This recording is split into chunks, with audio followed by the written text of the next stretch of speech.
नमस्कार,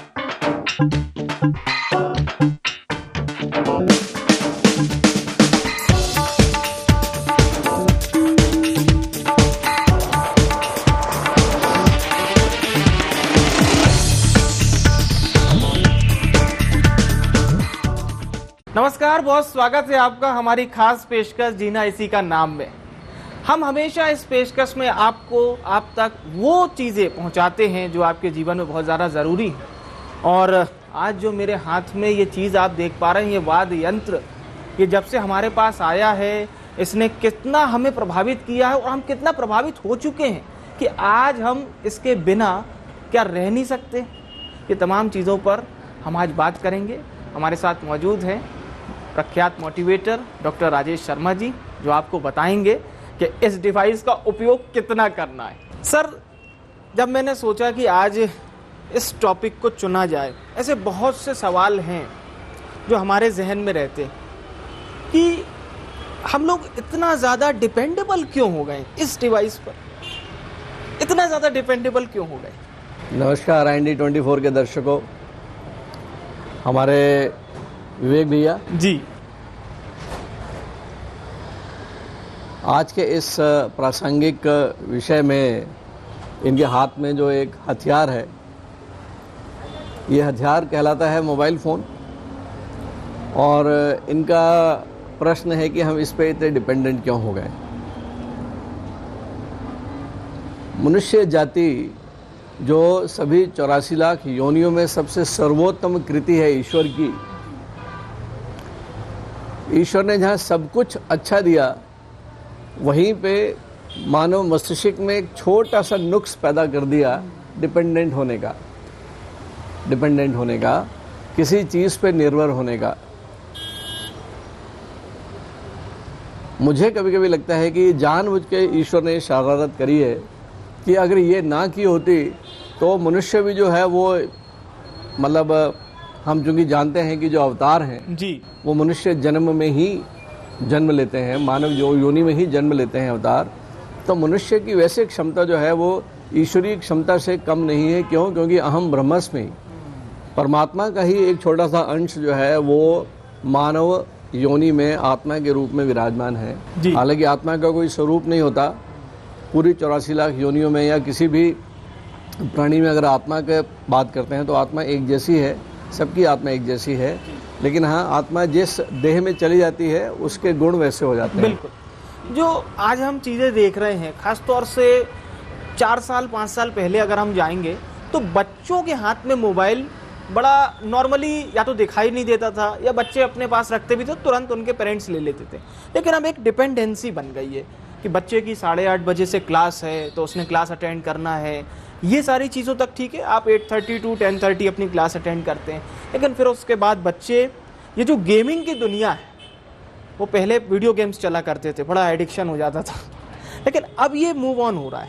तो इसमें कई ऐसे गेम भी हैं, जैसे हमने ब्लू व्हेल देखी थी, उसके बड़े नकारात्मक परिणाम आए थे। फिर कुछ गेम ऐसे भी बाढ़ आ गई जिस पर बैन तक करना पड़ा। आपको क्या लगता है, बच्चों को हमें मतलब एक उनको नॉर्मली ठीक है आप ऑपरेट कीजिए, लेकिन एक बंदिश हम कैसे लगा सकते हैं कि कोई नकारात्मकता उनमें हावी ना हो। विवेक जी, देखिए, हम लोग के पास में जीने के लिए 24 घंटे का समय होता है, 24 घंटे का समय। और समय प्रबंधन जिसने जीवन में सीख लिया, टाइम मैनेजमेंट जिसने सीख लिया, वो सिकंदर हो गया, वो विजेता बन गया, ये हम जानते हैं। 24 घंटे ही किसी भी सफल व्यक्ति के पास होते हैं। आज अगर हम अपने देश के प्रधानमंत्री जी श्री मोदी जी की बात करते हैं तो मेरे ख्याल से वो तो 24 घंटे में 36 घंटे काम करते होंगे जी। आप उनकी अगर दिनचर्या देखेंगे तो 24 घंटे में जो है वो देश के एक एक अंत्योदय के, एक एक पंक्ति के आखिरी व्यक्ति तक भी सोचते हैं। और इसके साथ साथ ही अंतर्राष्ट्रीय स्तर पे किस तरह के रिश्ते नाते कायम करने हैं, 24 घंटे ही उनके पास में। ठीक है, अगर हम बात करते हैं हमारे प्रदेश के मुख्यमंत्री आदरणीय शिवराज जी की बात करते हैं तो उनका भी जीवन जो है कई सालों से 24 घंटे वो केवल और केवल अपने देश की जनता का सुख ही सोचते हैं मुख्य सेवक के रूप में। हम सबको भी 24 घंटे मिले हुए हैं, लेकिन किसी न किसी वजह से हम जो है समय का प्रबंधन नहीं सीख पाते। आप क्या अपने परिवार में अपने माता पिता के साथ बैठ के, अपने भाई के साथ बैठ के, क्या एक परिवार कभी इस तरह से बैठ के बात करता है कि पूरे परिवार को अगर जो है उन्नति के रास्ते पे उत्कृष्ट जीवन की तरफ जीना है तो हमें क्या करना चाहिए?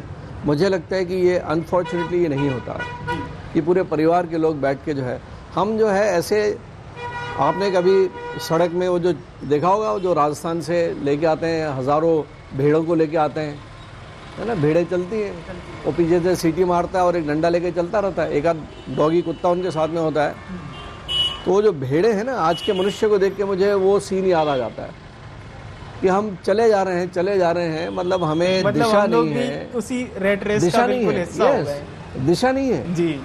आपके मन में। आप सोने जाते हो जब जो है, क्या कभी आपने बैठ के कैलकुलेट किया है कि आज दिन भर का जो मेरा लेखा जोखा था सही, वो मैंने कैसे जिया, आज का दिन जिया कैसे, मैं कल का दिन जियूंगा कैसे?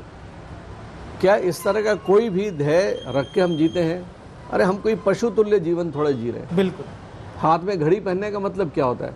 कोई जानवर घड़ी पहनता है क्या? लेकिन मैं दावे के साथ कह सकता हूँ कि मनुष्य को छोड़ के प्रकृति के जितने भी जीव जंतु हैं, उनका बायोलॉजिकल क्लॉक, उनका सर्केडियन रिदम प्रकृति के साथ में इतना सुंदर सामंजस्य बिठालता है, इतना सुंदर सामंजस्य बिठालता है। यही कारण है कि मनुष्य को छोड़ के किसी भी प्रजाति के ना तो अस्पताल हैं, ना थाने हैं, ना पागल खाने हैं, ना कोर्ट कचहरी है, इतना सुंदर जीवन जीते हैं। आपस में उनका समन्वय, प्रकृति के साथ उनका समन्वय, अपनी जाति, अपनी सजाति और दूसरी जातियों के साथ में जो भी उनकी कहानी चलती है वो भी सटीक चलती है, क्योंकि प्रकृति प्रदत्त चीज़ों को उन्होंने पकड़ के रखा है। मनुष्य धीरे धीरे आप कल्पना करें उस वक्त जाने की जब सभ्यता का आविष्कार नहीं हुआ होगा, जब हम भी जो है जंगल का एक हिस्सा थे जी। धीरे धीरे केवल मानव मस्तिष्क की जिज्ञासा, ये जो क्यों है, ऐसा होता है तो क्यों होता है, ये मानव मस्तिष्क की ही एक विशेष गुण है, ये जो ईश्वर ने हमें प्रदत्त किया है कि हम खोजी स्वभाव के हैं। कि मनुष्य ने अंततः भगवान को भी खोज निकाला कि कोई जो एक ऐसी शक्ति है जो पूरे संसार को चला रही है। तो ये जो खोजी प्रवृत्ति है, ये आदमी को चुपचाप बैठने नहीं देती, ये कुछ ना कुछ निकालती रहती है। अगर मैं कहूँ कि इस सदी का सबसे बड़ा आविष्कार जो है वो है इंटरनेट। इस सदी का सबसे बड़ा आविष्कार, इस सदी का सबसे बड़ा जो है, जो टेक्नोलॉजी है जो आई है इंटरनेट के जरिए। और आज की डेट में जो है, जो हम देखते हैं कि जीवन इसके बिना, आपका जो विषय था कि हम इतने एडिक्ट कैसे हो गए, इस पे एडिक्ट क्यों हो गए, है ना। तो क्यों? जो व्यक्ति अपने समय का प्रबंधन नहीं जानता, जिसके मन में कुछ कल्पना नहीं है, जो महत्वाकांक्षी नहीं है, जिसे पता ही नहीं है कि उसे जीवन कैसे जीना है, वो 1 साल के बाद कहाँ जाएगा, 5 साल के बाद कहाँ जाएगा, उसने अपना ध्येय स्थापित नहीं किया, वो बह रहा है, वो बह रहा है उन भेड़ों के जैसे, वो चले जा रहा है, उनको पता नहीं है कि किस दिशा में जा रहे हैं, बस वो बह जा रहा है, फ्लो के साथ में बह जा रहा है, उसके वश में कुछ नहीं है। जो बेबस आदमी है वो बोर महसूस करता है, उसे अपने खुद के साथ जीना पसंद नहीं है, उसे सहारा लेना पड़ता है 24 घंटे काटने का। और ये जो कंपनियां हैं जो ऐप बनाती हैं, ये तो शुद्ध व्यवसायी हैं, ये व्यापारी हैं। ये कई लोग तो ये क्रिमिनल व्यापारी हैं। ऐसी ऐप बना देना, ऐसी गेम बना देना जिसमें जो है बच्चों सुसाइड करने पे आवादा हो जाते हैं बच्चे। क्या वाहियात चीज़ है ये, बैन तो लगने चाहिए और उनको जो है कड़े से कड़ा दंड भी देना चाहिए। ऐसा कोई भी गेम जो आपके व्यक्तित्व में निखार नहीं ला सकता, जो धनात्मक दृष्टिकोण नहीं दे सकता, जो ऋणात्मकता पैदा करता है, जो तनाव पैदा करता है, जो मन में एक प्रकार का उद्वेलन पैदा करता है, ऐसे ऐप को तो आने ही नहीं देना चाहिए। बिल्कुल। क्यों आने देते हैं हम? ये जो आपने बात कही, निश्चित तौर पर हम टेक्नोलॉजी पर लगातार बात कर रहे थे, हम इंटरनेट पे लगातार बात कर रहे थे, लेकिन जो दर्शक इस समय आपको सुन रहे होंगे उन्हें ये बात तो पता चल गई होगी कि गलती कहाँ हुई है, क्योंकि निश्चित तौर पे हम नेचर से बहुत पीछे छूटते जा रहे हैं।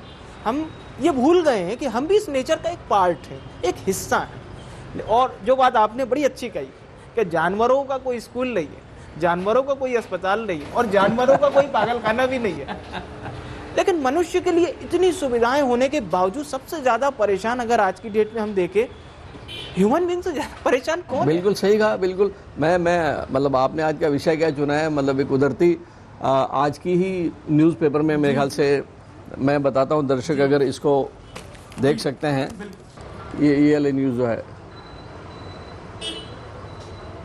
इस न्यूज़ में लिखा है कि दिन रात मोबाइल चलाता था युवक, हो गया मानसिक रोग। वो 5 दिन से सोया नहीं है। राजस्थान के चुरू जिले का मामला है और वो 5 दिन तक जो है वो मोबाइल में गेम खेलता है, कभी फिल्म देखता है, कभी गेम खेलता है, कभी what A wasteful of life. जीवन का मतलब ये युवा व्यक्ति क्या पा रहा है उससे? मतलब ये गेम खेल मोबाइल रहा है। और इंटरनेट के समानांतर हम हमारा समय बहुत जाया कर रहे हैं। ज़ाया करते हैं। और दूसरा मैं ये कि आपको तो ये बताऊंगा खास करके युवा पीढ़ी के बारे में, आपका फ्यूचर स्वर्णिम भविष्य है आपका।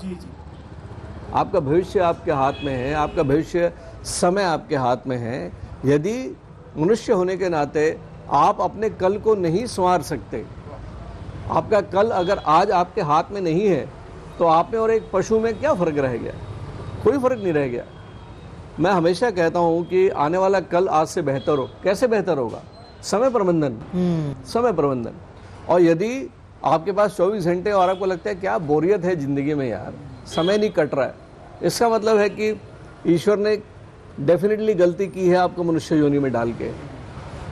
आप अपने कर्मों के कारण मनुष्य जाति में आ गए हो। लेकिन अगर आपके मन में ये है कि अरे यार समय नहीं कटता यार, टाइम जो है बीतता नहीं है, इसका मतलब है कि दुर्भाग्य है आपका। आप किसी व्यक्तियों से पूछो तो वो बोलते हैं बोले समय नहीं मिल पाता यार, मतलब इतने सारे काम है बड़ा पेंडिंग सवाल यार। तो ऐसे कैसे होता है? आप किसी भी सफल व्यक्ति की जीवनी देखोगे आप, तो कहीं ना कहीं जो है समय प्रबंधन, अनुशासन, ठीक है, बुरी आदतों पे कंट्रोल, जी, ठीक है, और हमेशा अच्छे साहित्य का हमको वाचन करना चाहिए। बिल्कुल, ठीक है। आपका जो कंपनी जो है आपकी, आप कंपनी इतनी स्मार्ट कंपनी रखो कि जब बैठे आपस में तो हमेशा जो है एक धनात्मक रूप से रचनात्मक सृजनात्मक वाद विवाद होना चाहिए। डॉक्टर साहब जो बात आपने कही ये निश्चित तौर पे बहुत लोगों की समस्या है। आप कभी भी उसको कॉल कीजिए, मैसेज कीजिए, आप फ्री हो? No, I am very busy, मैं बड़ा व्यस्त हूँ। मैंने कई बार देखा ऐसे लोग दरअसल व्यस्त नहीं होते, ये अस्त व्यस्त होते हैं। तो ऐसे लोगों के लिए क्या बताया जाए? क्योंकि उन्हें लगता है वो बहुत मेहनत कर रहे हैं, पूरा वीक मेहनत कर रहे हैं, लेकिन जब हम उपार्जन की तरफ जाते हैं, आउटपुट की तरफ जाते हैं, वहाँ पर बिल्कुल नील मिलता है। ऐसे लोगों के लिए क्या सुझाव देंगे आप? ऐसे लोगों के लिए मैं ये सुझाव दूंगा कि IND 24 का शनिवार और इतवार का ये प्रोग्राम जरूर देखें, जिसका नाम है जीना इसी का नाम है। क्योंकि इस प्रोग्राम में विवेक भाई हमने ऑलरेडी मेरे ख्याल से जितने भी अभी तक के हमारे एपिसोड्स हुए हैं, बिल्कुल, उसमें बहुत तरह के डिस्कशंस हुए हैं। और जीना कैसे है, जी, ठीक है, क्योंकि ये जीवन आपको मिला है मात्र एक जन्म के लिए। और एक जन्म में भी जो है जब हम बात करते हैं तो हमारे ऋषि मुनियों ने इस पूरे जीवन को 4 भागों में बांटा हुआ है। एक ब्रह्मचर्य आश्रम है, एक गृहस्थ आश्रम है, एक वानप्रस्थ आश्रम है, एक संन्यास आश्रम है। जो एक्टिविटी जो है वो तो गृहस्थ आश्रम की है।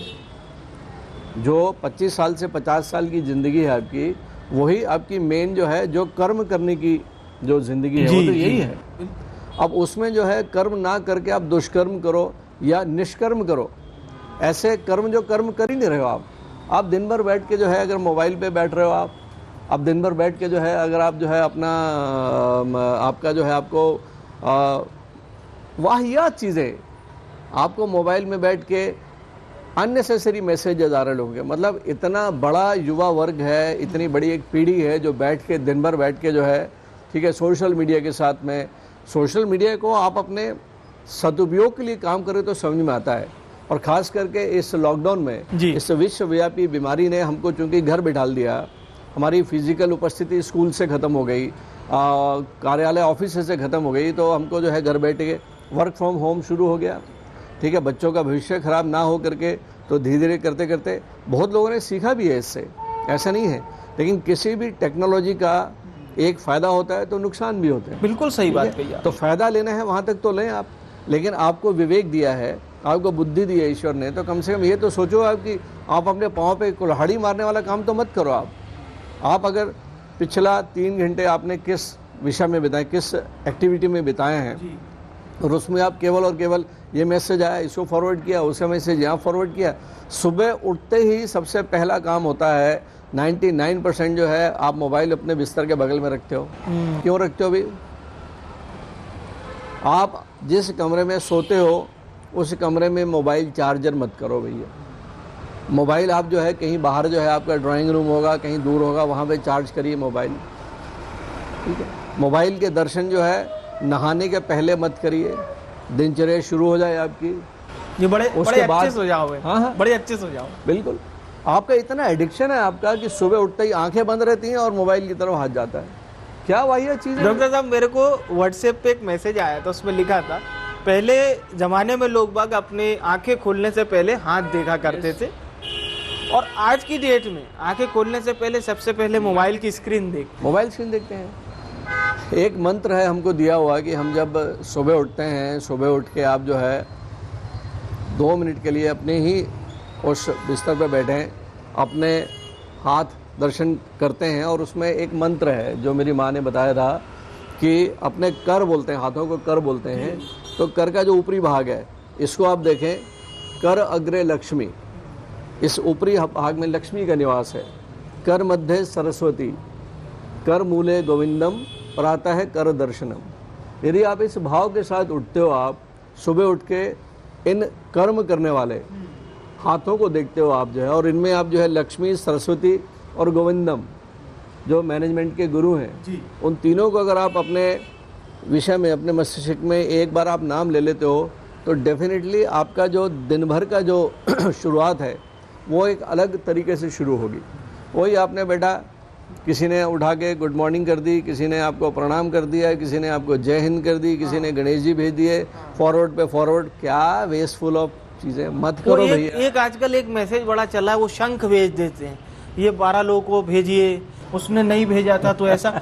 मतलब आप देखिए, भक्ति स्वभाव से होती है और वो डराया जाता है। आज शनिवार का दिन है, हर कोई भक्ति करता है, अपने भगवान को पूछता है, लेकिन ये जो डराने वाले लोग हैं, बड़ा मतलब ऐसे मैसेज करते बड़ा डराते हैं ये। मैं तो यहाँ भी ये कहूँगा भैया कि जो आदमी निठल्ला है, जो निकम्मा है, जिसका ध्येय नहीं है, जिसके पास काम नहीं है, बड़े कड़े शब्द अपने जीवन को व्यर्थ में गंवा रहा है, उनको इससे प्रेम हो सकता है। अच्छा, ठीक है। एक मैंने चीज और देखी, ये सवाल बहुत जरूरी है। हर कोई फेमस होना चाहता है, उसे लगता है कि उसने फेसबुक पे कोई पोस्ट डाली और उसको खूब सारे लाइक मिले, खूब शेयर करें, खूब कमेंट करें, और वो दिन भर वॉच करता रहता है, किस किसने देखा, किस किसने वॉच किया। क्या उसे अगर वो लाइक मिलना बंद हो जाए तो उसके मन में एक बड़ी कुंठा हो जाती है, उसे लगता कोई उसे पसंद नहीं कर रहा, और धीरे धीरे ये इतना नेगेटिव आपको बना सकता है कि आपको अवसाद तक धकेल देगा। इससे कैसे बचें? प्रशंसा का हर कोई भूखा होता है वेग भाई, है ना। स्तुति सबको पसंद है, ईश्वर तक को स्तुति पसंद है। हम जो प्रार्थना करते हैं, हम जो आरती करते हैं, उसमें भी ईश्वर की स्तुति का ही गायन करते हैं। लेकिन प्रशंसा और स्तुति जो है धनात्मक चीज़ है, लेकिन आशा रखना, अपेक्षा रखना, ये एक आदत जो है, ये आदत आपको हमेशा नीचे की तरफ लेके जाती है। जब आप एक्सपेक्टेशन करने लगते हो, आप अपने रिलेशनशिप में एक्सपेक्टेशन करते हो, आप अपने आपस के दोस्तों के साथ एक्सपेक्टेशन करते हो कि मैंने आपके साथ ये किया और मैं आशा करता हूँ कि आप कम से कम उतना तो मेरे साथ करोगे। इससे बेहतर ये है कि नेकी कर कुएं में डाल, जो हमारे बड़े बुजुर्ग ले गए हैं। आप बड़े हो, आप अगर किसी की मदद करते हो, इस ध्येय के साथ अगर आप किसी की मदद करते हो कि वो भी मेरी मदद करे, तो इसका मतलब है कि आपने अपने पूरे उस मदद का क्रेडिट शून्य कर दिया, है ना। अगर आप किसी की मदद कर पा रहे हो, इसका मतलब ये है कि आप सक्षम हो मदद करने लायक। ईश्वर ने आपको कुछ स्पेशल साधन दिए हैं जी, आपको एक स्पेशल एम्पावरमेंट दिए हैं कि अगर आप किसी को मदद करते हो, अगर कोई आँखों वाला व्यक्ति किसी अंधे व्यक्ति को रास्ता पार कराता है, उसे मन में एक प्रकार से संतोष लगता है, संतोष लगता है। अगर हम किसी प्यासे को पानी पिला देते हैं, ठीक है, किसी का कुछ काम कर देते हैं, तो वो हमको एक प्रकार से हमें सुख मिलता है। उस व्यक्ति का काम हुआ जो हुआ, लेकिन जो है what we feel good is self esteem हमारा अच्छा होता है। सही बात। सेल्फ एस्टीम उससे वहीं तक सीमित रखें आप ईश्वर से प्रार्थना करें कि वो आपको हमेशा माध्यम बनाए, एम्पावरमेंट दे, सक्षम बनाए आपको, जो है कि आप जो है किसी की मदद कर पाओ, ना कि मदद ले पाओ। तो यहाँ जो बात आती है कि जैसे आपने बोला कि मैंने कुछ ऐसा कमेंट किया और फेसबुक पे, डेफिनेटली मेरे दिमाग में अगर कुछ अच्छा थॉट आया जिसको मैं शेयर करना चाहता हूँ, जिससे समाज का बड़े वर्ग का हित हो, कुछ ऐसा थॉट आया है, मैंने उसको फेसबुक पे लोगों तक पहुंचाने का एक प्लेटफॉर्म है और मैंने उसको पहुंचाया आगे, लोगों ने उसको तारीफ़ किया, तो आई शुड अप्रिशिएट देम। मुझे उनका धन्यवाद देना चाहिए कि कम से कम उन्होंने अपने उस बिजी रूटीन में से कुछ समय निकाल के मेरी पोस्ट को देखा, तो I should post thank you to them, ठीक है। लेकिन अगर आपने नहीं किया, तो अगर कोई पसंद नहीं करता है तो ये आपका एक मेजरमेंट है, उसमें अवसाद में जाने की आवश्यकता नहीं है, उल्टा लर्निंग है ये। बिल्कुल बिल्कुल, एक चांस दिया उन्होंने कि भैया आप और इम्प्रूव करिए, इसको इस तरह से लेना चाहिए। इसमें एक चीज जो 90s और 2000 के दशक जिन्होंने देखा इन द सेंस जो बच्चे उस समय पढ़ाई किए हैं, मतलब 2000 के बाद की पीढ़ी वो एक अलग पीढ़ी हो गई, वो ये उन्होंने जरूर ये चीज देखी होगी कि एक टीवी के सामने तकरीबन 15-20 लोग बैठ के एक सीरियल देख रहे हैं। लेकिन आज आप देखिए वही 15-20 लोग हैं, 15-20 मोबाइल हैं, सबके पास एक एक मोबाइल है और सब अपने अपने मर्जी की चीज स्लाइड कर रहे हैं, देख रहे हैं, खाना खा रहे हैं तो मोबाइल देखते देखते खाना खा रहे हैं। ये चीजें क्या लगता है आपको कि बहुत असल दुनिया से आपको एकदम दूर कर दे रही है? बिल्कुल विवेक, आपने बहुत ऐसा दृश्य मेरे सामने आपने खींच दिया। हम लोग कहीं किसी होटल में हम लोग डिनर करने बैठे थे, तो हम लोग 4 दोस्त थे, हम लोग बैठे हैं और बैठ के मस्ती के साथ मिले थे हम लोग, जो है मेरे को याद आ रहा है सीन। और थोड़ी दूर में एक और फैमिली बैठी हुई थी जिसमें हस्बैंड वाइफ होंगे और उनका एक बेटा एक बेटी। तो लगभग 30 मिनट के बाद में जो है 30 मिनट तक जो है वो घर से एक क्वालिटी टाइम स्पेंड करने के लिए घर से बाहर निकल के आए हैं, है ना। अगर आप रात का खाना जो है किसी होटल में खाने गए हो, घर का खाना छोड़ के, तो इसका मतलब क्या होता है कि आप जो है अपना एक रूटीन थोड़ा चेंज करना चाहते हैं। और इसको मतलब एक सोसाइटी के लोग इसको बोलते हैं क्वालिटी टाइम बिताना, फैमिली के साथ में क्वालिटी टाइम। भाई क्वालिटी टाइम का फंडा मुझे आज तक भी समझ नहीं आया कि क्या इसको क्वालिटी टाइम बोलते हैं कि किसी महंगे 5 स्टार होटल में जाके ढेर सारे पैसे खर्च करके आप वो खाना खा के आओ जो आपकी पत्नी ने आपकी माँ ने नहीं बनाया, और वहाँ जाके जो है आप बात मत करो। आप बात मत, वो हस्बैंड जो है अपने मोबाइल पे है, वाइफ अपने मोबाइल पे है, लड़की अपने मोबाइल, लड़का अपने मोबाइल पे, 30 मिनट तक बात नहीं कर रहे, ठीक है। उसके बाद वो खाना आया, खाना खा के और उसके बाद चल दिए। क्या भैया वाहियात सीन है ये। तो ये जो आप बात कर रहे हो, आप जो है बिल्कुल हम डिपेंडेंट हो चुके हैं। ये लगभग इसकी एक एग्जांपल ये भी देते हैं कि जो बच्चा जब होता है और उसके ऊपर नैपी बनाते हैं, तो माँ जो है थोड़ी थोड़ी देर बाद नैपी खोल के देखती है कि सुसु पट्टी तो नहीं किया है। आदत हो गई है। आप किसी भी व्यक्ति को देखें, ये एक प्रकार से ये इनवॉलंटरी मूवमेंट्स हैं। मेडिकल साइंस में जी एक नाम है जिसको बोलते हैं एटेक्सिया बोलते हैं। कोरियक मूवमेंट्स होते हैं। किसी के साथ देखना, अचानक बैठे बैठे हिलते रहेंगे, कुछ ना कुछ करते रहेंगे, बैठ के चलता रहेगा, कुछ इस तरह की ना, उनके वश में नहीं होता है वो, उसको इनवॉलंटरी मूवमेंट्स बोलते हैं। आपने बहुत अच्छी बात कही डॉक्टर साहब, और ये तो भी इसी का उदाहरण ये है ना। तो आप कई दफा स्लाइड कर रहे हैं, आप जैसे बातचीत करते करते अचानक ये आमने सामने बात कर रहे हो, वो भाई अचानक मोबाइल उठाएगा और ऐसे देख लेगा, फिर बंद कर देगा, थोड़ी देर के बाद में फिर ऐसा उठाएगा, देख लेगा, बंद करेगा। क्या पागलपन है। और इसको जो है ये बुरा एटिकेट माना जाता है, काफी बुरा है। ये बुरा एटिकेट माना जाता है कि यदि आप बैठ के बात कर रहे हो, ये आपकी पर्सनालिटी पर भी काफी निगेटिव असर। यस, बिल्कुल सही कहा आपने। तो मेरा ऐसा मानना है कि इसको आप, अगर आपके जीवन में आपने कुछ लक्ष्य निर्धारित किया है, सबसे पहले जो है विवेक, युवाओं को तो कम से कम ये आदत डालनी चाहिए कि अपने जीवन को एक दिशा प्रदान करें। मन में सोचें, कुछ भी सोचें। आप अगर ऑलरेडी जॉब में हैं तो ठीक है, अगर आप जॉब की सर्च कर रहे हैं तो एक अलग बात है। यदि आप पढ़ाई कर रहे हैं किसी एंट्रेंस एग्ज़ाम की, तो उसका भी आपने अपना रोड मैप बना रखा है क्या? अगर मेरा एग्ज़ाम जनवरी फरवरी में है और अभी दिसंबर शुरू होने वाला है जी, तो क्या मैं 15 दिन पहले मेरा कोर्स कंप्लीट कर लूँगा? मैंने रोड मैप बनाया हुआ है क्या? और रोड मैप बनाने के चक्कर में जो है उसको मालूम होना चाहिए कि मेरे को आज क्या कंप्लीट करना है, कल क्या करना है, परसों क्या करना है। आप अपना वास्तविक ध्येय जो है, मेन ध्येय, उसको कंप्लीट कर लो। उसके बाद जो बीता हुआ समय है उसमें आप एक एंटरटेनमेंट के रूप में जो है आधा घंटा देख लें। बिल्कुल। कुछ लोग ये भी समझते हैं कि अगर वो इस मोबाइल को नहीं रखेंगे तो इस ग्लोबल दुनिया से दूर हो जाएंगे। मैं बड़ा अच्छा एक ब्लॉगर को पढ़ रहा था, उन्होंने लिखा था कि दुनिया के सबसे अमीर आदमियों में से एक वॉरेन बफेट, वो स्मार्टफोन यूज़ नहीं करते, वो आज भी वो पुराना फ़ोन यूज़ करते हैं। और जब उनसे पूछा गया, टिम कुक ये एप्पल के CEO हैं, उनके पास गए और उन्होंने बोला कि आप हमारी कंपनी के 9-10% के शेयर होल्डर हैं, आप इसे यूज़ करिए, ये हम लॉन्च करने जा रहे हैं। बोले ठीक है मैं यूज़ तो कर लूँगा, लेकिन मुझे नई सिम लेनी पड़ेगी। बोले वाई, हम आपको फ़ोन दे रहे हैं, इसमें सिम लगाइए, मैं पूरा प्रबंध कर दूंगा। बोले नहीं, मेरा ये फ़ोन इज़ माई फ़ोन, इसके ऑपरेशन समझने में मुझे लगेगा बहुत समय, उसके लिए मैं एक आदमी रखूँगा, वो मुझे समझाएगा, बाकी दिस इज़ माई फ़ोन।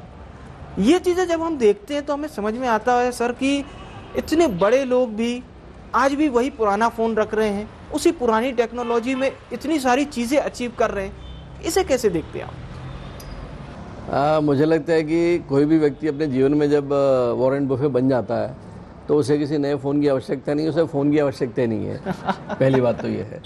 और दूसरी बात अगर मैं कहूँ, मैंने कहा जैसे कि डिपेंडेंसी, आज अगर मैं बात करता हूँ, मैंने कभी भी, देखिए समाज को मेरी ज़रूरत है या मेरी समाज को ज़रूरत है, पूरा जीवन बैलेंस इसी में निकलते जाता है। आप अपने आप को इतना उपयोगी बनाएं, आप अपने आप को इतना ऐसी अथॉरिटी बना लें कि समाज को आपकी आवश्यकता हो, तो समाज फ़ोन रखे ना, समाज फ़ोन रखे आपसे अपॉइंटमेंट लेने के लिए, आपसे नहीं अपॉइंटमेंट लेने के लिए, ठीक है।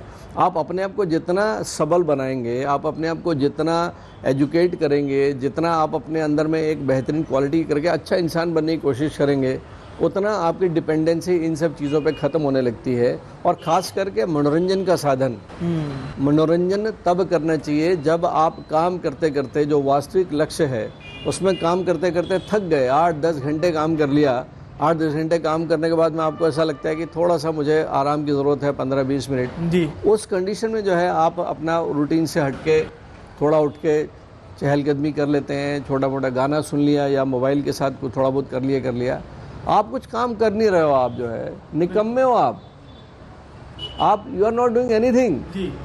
ना आपका कोई जॉब लगा हुआ है, ना आप जॉब की ईमानदारी से सर्च कर रहे हो, आप 24 घंटे बैठ के जो है या सहेलियों के साथ बैठ के जो है टाइम वेस्ट कर रहे हो। This is mayor wastage of time. और अगर आपने समय प्रबंधन नहीं किया तो आप जीवन में साधारण जीवन जीने पे मजबूर हो जाओगे। आपको सपने देखने का हक नहीं है, फिर आपको अच्छी ज़िंदगी देखने का हक नहीं है, अच्छा जीवन जीने का हक नहीं है आपको, यदि आप जो है अपना निर्भर हो किसी और चीज़ पे। आत्मनिर्भर बनो ना आप, आत्मनिर्भर बनो। बिल्कुल सही बात कही आपने। आपके इसी वाक्य के साथ अब हम इस कार्यक्रम का समापन करेंगे, क्योंकि समय भी अब इजाज़त नहीं दे रहा। और जो बात डॉक्टर साहब ने बताई इस डिवाइस को लेकर, इसका मतलब केवल और केवल यही है कि इसका उपयोग उतना ही कीजिए जितना आवश्यक हो, ऐसा ना हो ये आपका उपयोग करने लगे। तो फिलहाल के लिए जीना इसी का नाम में इतना ही। बने रहिए IND24 के साथ। नमस्कार।